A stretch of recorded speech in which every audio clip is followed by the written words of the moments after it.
Hello my lovely friends, my name is Ava and today I have some alien romance recommendations.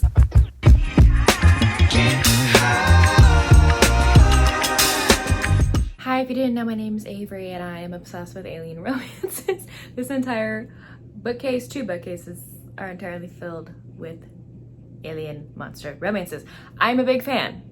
Ruby takes up probably 3 of those shelves. So I have quite a few alien romance recommendation videos on my channel. I have actually a whole entire playlist.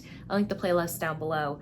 So here are 10 more that I have not highlighted in those trope rec videos yet. Okay, the first one that I'd love to mention is Desire in His Blood by Zoe Draven. I finally read this one. This is the first book in her Brides of Kylor series. And I definitely need to continue on with the series. I've only read this first book, so your girl has to listen to the other ones because the audiobook, amazing, fantastic. So our heroine is trying to save her family. She has 2 younger sisters and wants to save them, I think, from like destitution and people out to get her father's debts. So she agrees to marry this very dangerous alien creature man called a Kylor, which is an alien that is like a vampire that drinks your blood. They also have obviously like the wings and apparently these berserker rages that everyone is terrified of. Our hero requests the heroine to be his blood bride so he can use her, drink from her whenever he wishes. So things are obviously really stressful for her when she ends up on this brand new planet with a bunch of people she does not know, and also this husband who's drinking her blood that she thought she'd be terrified of, but she's actually finding it kind of hot. It was a fun read. I love Zoe Draven's writing. I feel like it just gets better as you go along, because the next book I'm going to talk about, I think, is her first book that was published. There's definitely been a jump in writing skill, and I love seeing that. I love seeing a progression in an author's writing. But Desire in His Blood, fantastic. I do need to continue on with the series. So the next one that I mentioned is The Alien's Prize by Zoe Draven, which is her first book in the Warriors of Luxeria series. I read this with Tiffany from Tiff Talks Pages. It was one of our first Beam Me Up book club picks. So our Monster and Alien Romance book club, if you didn't know, we have one and we meet once a month. This was a book that we picked right at the beginning of our book club. And both of us definitely saw a change in Zoe's writing style. Just her growth has been fantastic. This book is good, don't get me wrong, but her Horde King books are unmatched. Like, you know what I mean?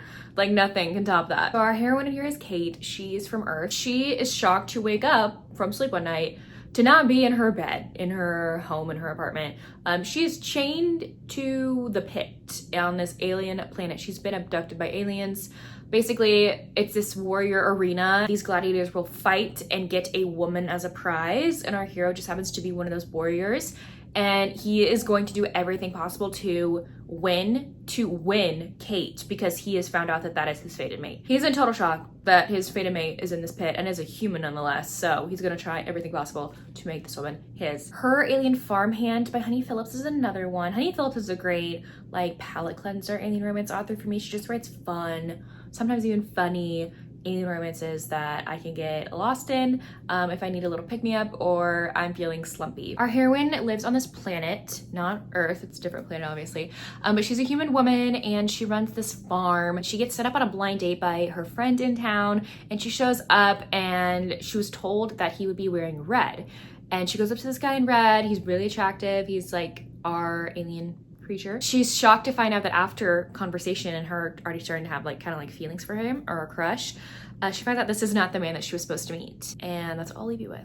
I will mention though, he has some part in maybe helping out her farm after this. So yeah, I love like the farm. I don't know why. I love the farm-esque alien romances. I love those, all the ones that take place on a farm. I don't know why, I eat that shit up. There are a few Ruby books that I'll mention really quickly. A few of them you do have to read in order, maybe? I don't know. I'm not the reading police. So you do you. But Strake is one that I do recommend reading in order. I believe it's the 3rd book in the Corsair Brothers series. So the Corsair Brothers series is a spin-off to the Riz-Diverse series. You have these 3 brothers, and Strake is an alien pirate that kind of gets roped into the Corsair Brothers. So this is his book. But anyway, they are alien space pirates. And Strake is kind of the leader of this space crew, and they're trying to find this treasure. You got to read about him in book number 1, how he takes the brothers to this supposed station with a bunch of treasure and credits and gold. Turns out it's not that type of treasure. they're human women, like they're slaves in cryo sleep, and they're like, oh my gosh, this is not what we wanted when we meant treasure, right? Anyway, each of these men actually end up falling for and finding out their fated mate is one of these cloned women. The heroine of this story, actually, while Strake's spaceship is docked on this treasure one, right? She actually sneaks on board before he's able to actually sneak away. He sneaks away and leaves everyone there.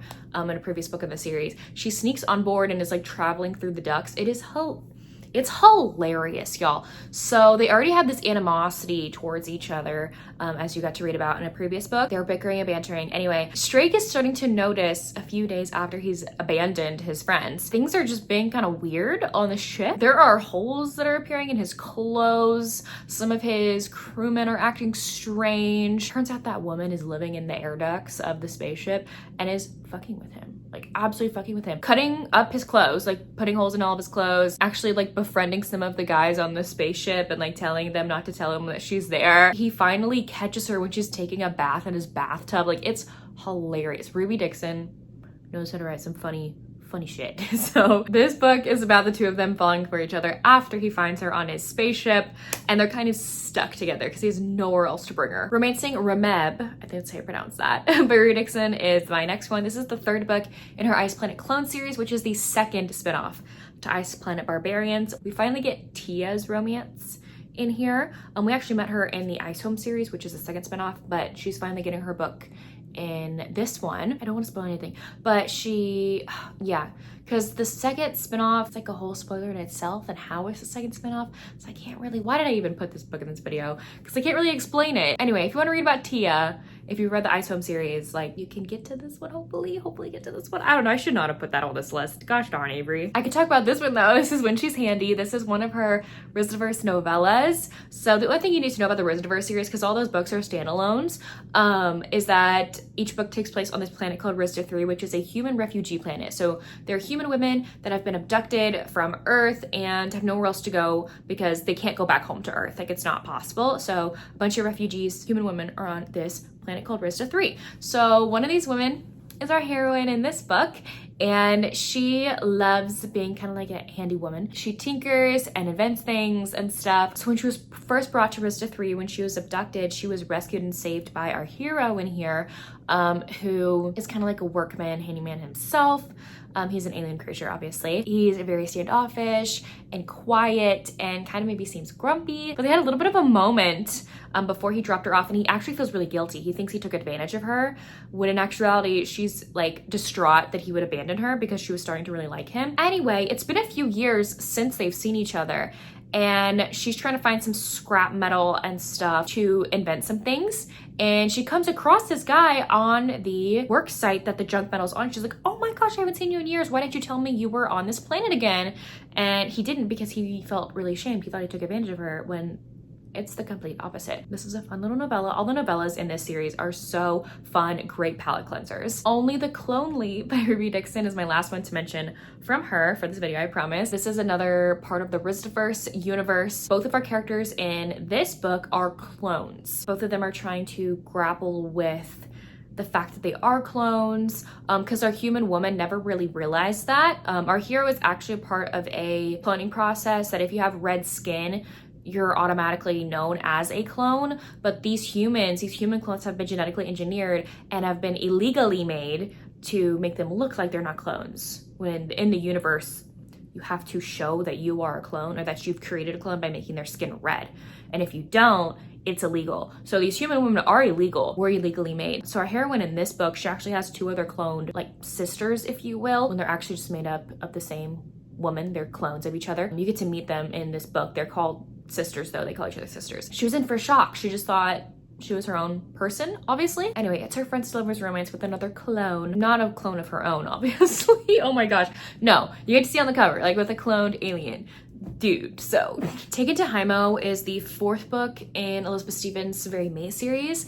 I adore this series. It's so fun. If you want alien romances that are completely different from one another, different alien creatures you've never heard about before, different worlds, like each book takes place in a different world. This book, however, I do recommend at least reading book number 1 because these two actually meet in book number 1 and the hero becomes her bodyguard in the first book. So in the first book in this series, Taken to Veraxia, our heroine of that story, she is taken from a human slave moon and rescued, and our hero becomes her bodyguard, is tasked to be her bodyguard. He's very standoffish and grumpy and doesn't want to do this job, and we find out it is because he knows that this woman is his fated mate and she shouldn't be, because he's been raised his entire life that his mate needs to be, or should be, his own race, not a human. I also love in here we have a heroine with a hijab, which you never see in an alien romance. Where are you going to find that in an alien romance? And I love that. I love Elizabeth Stevens. She's so diverse in her writing. Oh, I love her. Anyway, this one is great with the tension. You kind of see their relationship get to boil in this book. The heroine has no idea that they're fated mates and just finds that this hero is aggravating and probably hates her, and she has no idea why. Married to the Alien Cowboy by Ursa Dax is a fun one. Title is kind of self-explanatory. Our heroine signs up for this mail order bride program because she is in, or I think she was in, a lot of debt with some bad aliens on this planet she's currently staying on, and she signs up for this mail order bride program to get out of that situation.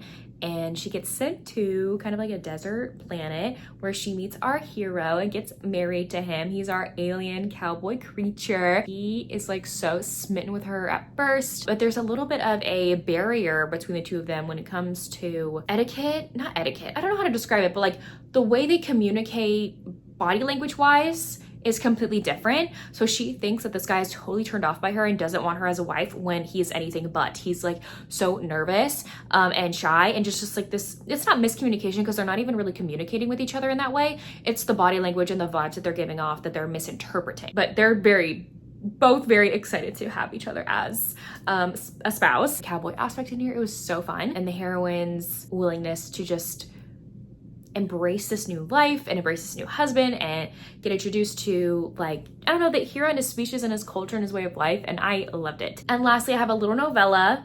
If you like Groot from Guardians of the Galaxy and you want a Groot hero, I have Veridios by L.A. Holloway. This is a little novella. Our heroine is a scientist and she's on this planet to do some research, and she's in the forest one day and all of a sudden one of the branches kind of like snatches her up. Veridios is our hero, and he is from a very rare alien species, and he ends up putting the heroine like in a dollhouse, if you will, that he's kind of created, like this doll tree house, thinking that she is a pet when she is anything but, and he's realizing, oh wait, this is a human and she's like a sentient being, she's not a pet. And they actually end up falling for each other. It is really cute. There is a language barrier, of course, at the beginning, but they slowly start to figure each other out, communicate. I just really love this one. It's fun. There is like a point where the hero is able to like shrink down smaller in size to be with her in that way, you know, because he's like ginormous. So yeah, that one is fun. If you're wanting a little novella, I definitely recommend this one. Anyways, there you have it. Those are some alien romance recommendations. Let me know down below if you've read any of these books or if you plan to. And if you don't feel like commenting anything else, you can leave me an alien emoji in the comment section down below. But anyways, thank you all so much for watching. I will see you all soon in my next one. Bye y'all. Oh, and I keep finding dog ears that you left in my books. Miss your hate, can I just crash over? Cause you crashed in like a tsunami. Woke up next to you so hungover, sunlight painted stripes.